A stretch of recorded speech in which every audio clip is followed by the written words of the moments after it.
Gangetic West বেঙ্গলের গাঙ্গেয় পশ্চিমবঙ্গের উত্তর ভাগে এবং তার পার্শ্ববর্তী এলাকাতে একটি সাইক্লোনিক সার্কুলেশন আছে এবং যে সাইক্লোনিক সার্কুলেশনটি সমুদ্রপৃষ্ঠ থেকে 1.5 কিলোমিটার পর্যন্ত বিস্তৃত আছে।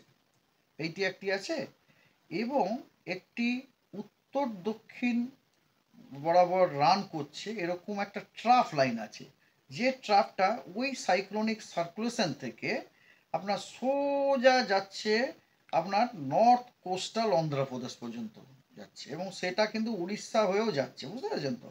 আর এই যে ট্রাফটা এটা আমরা সমুদ্রপৃষ্ঠ থেকে 0.9 কিলোমিটার লেভেলে দেখতে পাচ্ছি। হলো এটা এই দুটো। তৃতীয় হচ্ছে আর একটি আপনার আপার এয়ারে সাইক্লোনিক সার্কুলেশন আমরা দেখতে পাচ্ছি, সেটা আপনার দেখতে পাচ্ছি আপনার উড়িষ্যা কোস্টে।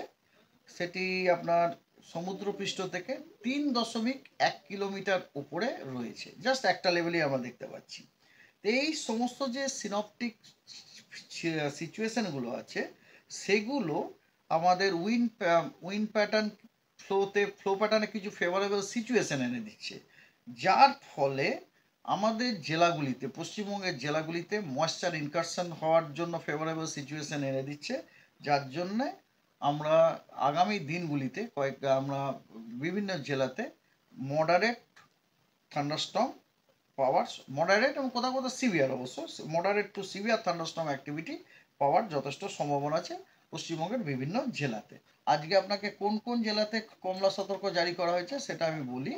আজকে জারি করা হয়েছে আপনার দক্ষিণবঙ্গের পূর্ব এবং পশ্চিম বর্ধমান, বীরভূম, মুর্শিদাবাদে এবং উত্তরবঙ্গের মালদা এবং দক্ষিণ দিনাজপুর, এগুলোতে কমলা সতর্কবার্তা জারি করা হয়েছে। কী জন্য? থান্ডারস্টর্ম উইথ লাইটনিং এবং তার সাথে ঝোড়ো হাওয়া 50 থেকে 60 কিলোমিটার প্রতি ঘন্টাতে।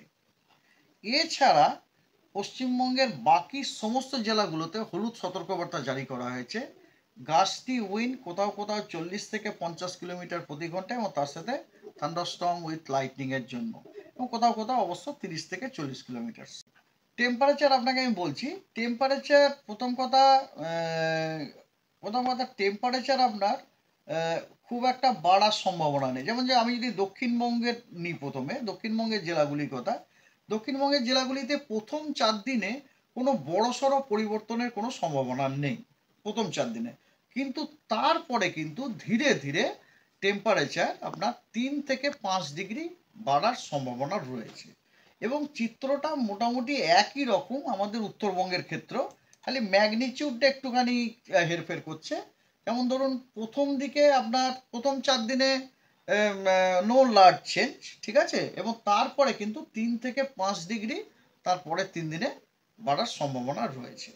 কিন্তু বাড়লেও টেম্পারেচার বাড়লেও সেই টেম্পারেচার কিন্তু যথেষ্ট সহনশীল হবে। কারণ কথা হচ্ছে, এবং বাড়লেও আমার যতদূর মনে হয় আপনার ডিপারচারটা খুব বেশি হবে না, আর কোনো এখনো পর্যন্ত কোনো সম্ভাবনা আমি দেখতে পাচ্ছি না আর কি।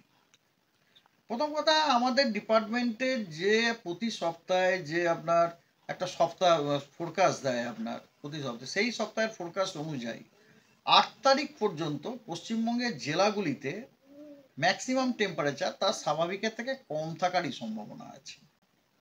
আজকে কলকাতাতে বৃষ্টির সম্ভাবনা আছেই, অবশ্যই আছে, তবে স্ক্যাটার্ড রেনফল হওয়ার সম্ভাবনা আছে। হ্যাঁ, বিক্ষিপ্তভাবে কিছু জায়গাতে হালকা মাঝারি বৃষ্টিপাত হওয়ার সম্ভাবনা, এবং এই যে হালকা মাঝারি বৃষ্টিপাত এটা কিন্তু থান্ডারস্টর্মের সাথেই